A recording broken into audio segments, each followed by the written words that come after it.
In what moment does the miracle of life occur? In what instant does the divine blow start animating the body of that new being who will soon live on earth?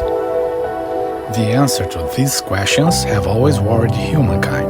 Philosophers, religious people, and scientists have tried to answer it. Only religion can offer certainty.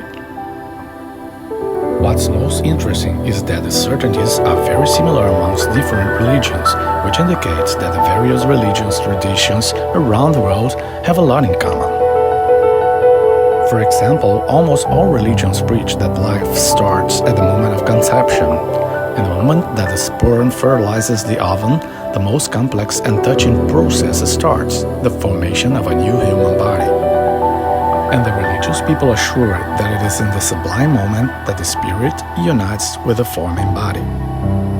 The only exception is when pregnancy is a risk to the mother's life. And this exception is also unanimous in all beliefs.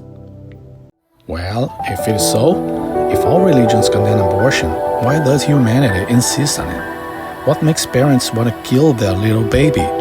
What drives us to an act that victimizes such a fragile and unprotected being? The answer is selfishness.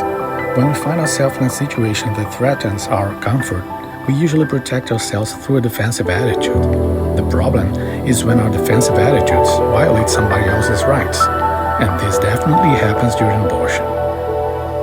Yes, because the body that already belongs to a human being grows in the silence of the venter.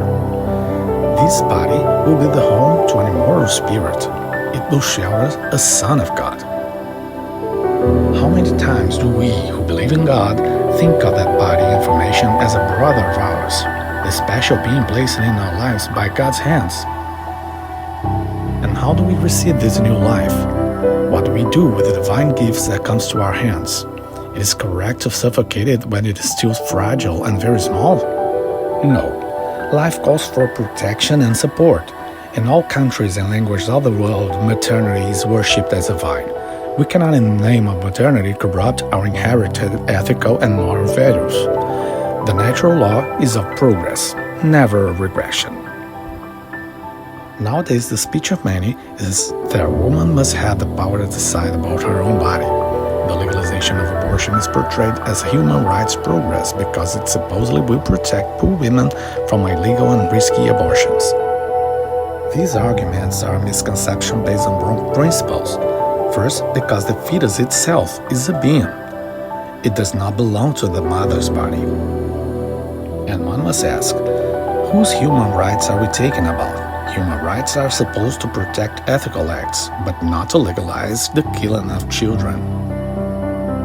And if we indeed want to protect poor women from the consequences of an illegal abortion, we should invest in health and education.